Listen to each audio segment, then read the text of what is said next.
Jogging. It's the latest craze in the Western world.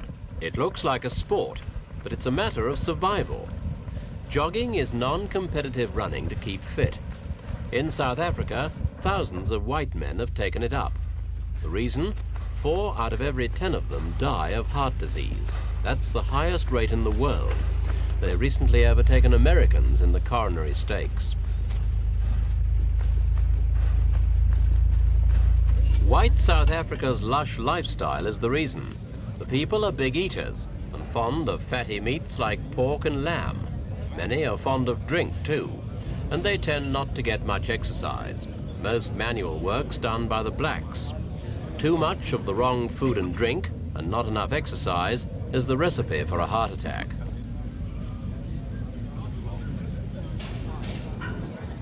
South Africa's a big tobacco producer, and cigarettes are cheap.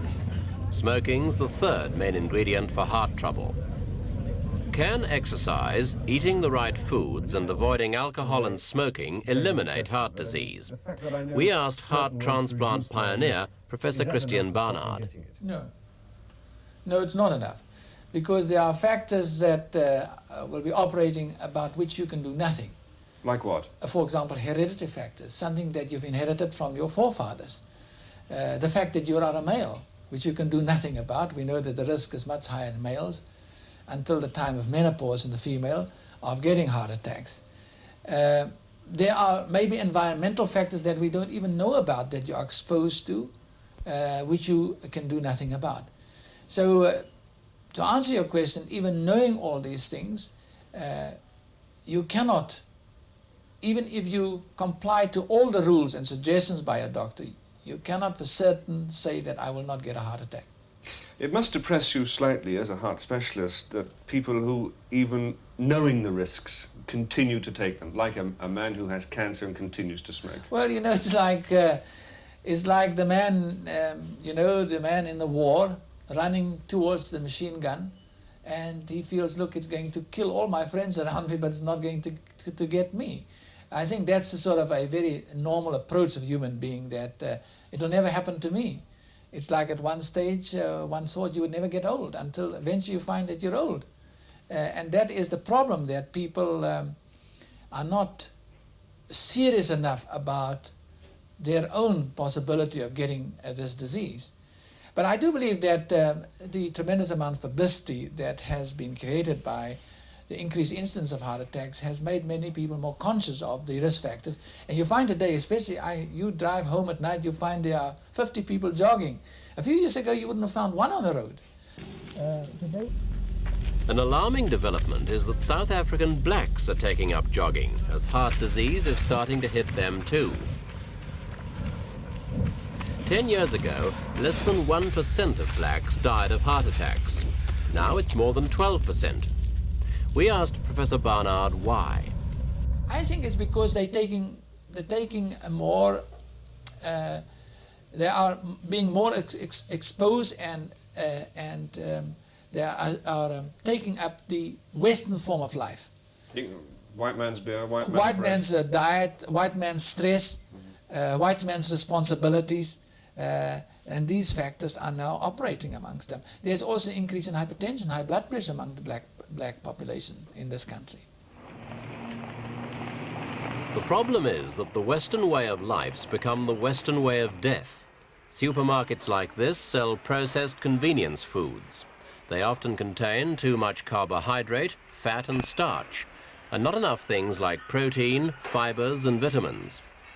Fattening meals like bacon and eggs are a quick and easy meal that too many people have got used to. The food itself isn't dangerous, provided people get enough of the right exercise. And special clothes aren't essential if you want to jog. This man's taking part in a special project to promote jogging at Gateshead in northern England. Among those taking part is Jim Stenhouse, who came along because he was overweight and suffered from stress at work. He's since lost 40 pounds and found jogging has other benefits. A lot more alert. You enjoy life much better. Eat better, you enjoy your food much better as well. Taking part in games with the kids and so on. The project was started 3 years ago and has proved popular with both men and women of all ages. It's been organised by Gateshead Harriers, an athletics club whose most famous member is Olympic 10,000 metres bronze medalist Brendan Foster. We asked him about the benefits of taking up jogging. Well, we don't measure them medically. We measure them sort of physically and psychologically. You know, they come along and they start off and they run a lap or two, and then in a few weeks of consistent jogging, we find that they can run further with less discomfort.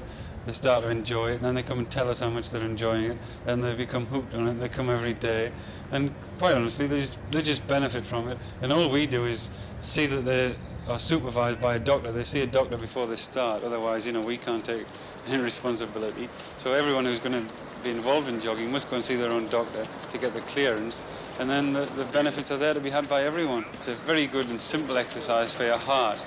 It increases your pulse by doing the exercise, thereby stimulates the muscle in your heart to become more efficient, thereby makes your blood flow easier, means that your heart doesn't have to work when you're sitting and relaxing normally. So really it's just a simple exercise for your heart, and it's that which is causing all the problems with the coronary heart diseases. They're up on the increase, and this looks like it's some method of counteracting that current trend. For example, my own heart, I would imagine, does take a lot of punishment, but it responds to it. That's the point.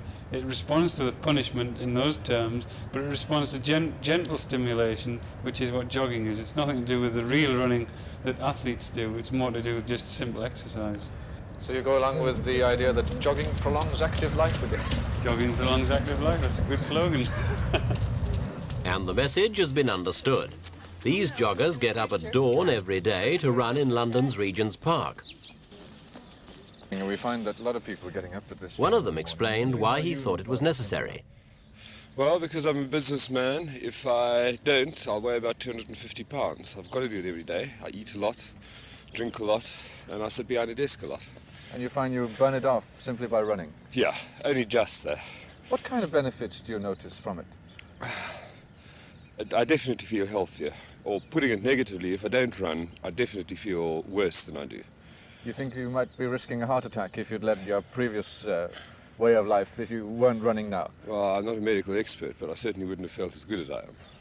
Tension at work is a common breeding ground for coronaries.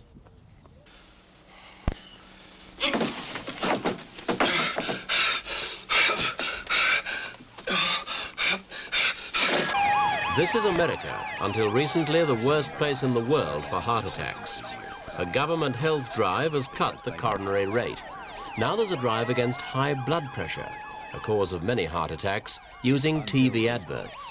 Here are good reasons to stay on your medication.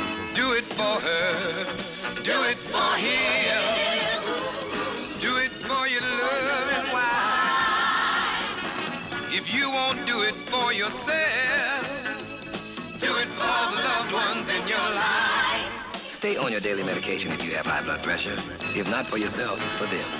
Do it for the loved ones in your life. At least 1 person in 10 in the developed countries suffers from high blood pressure. It can be treated with drugs if diagnosed by a doctor, but few cases are. They've solved that problem in America. You can buy a kit to check your own blood pressure regularly, or you can go to one of the many pharmacies that have installed a novel piece of machinery. Put in a couple of coins, press a button, and the machine takes a firm grip of your arm. Seconds later, it tells you your blood pressure. If it's too high, go to a doctor.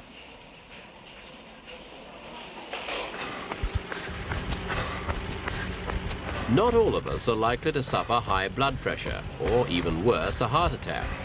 But in a constantly changing world, the chances are increasing. Professor Barnard says, if you think you're in danger, consult your doctor. But don't become obsessed with a disease you may never suffer from.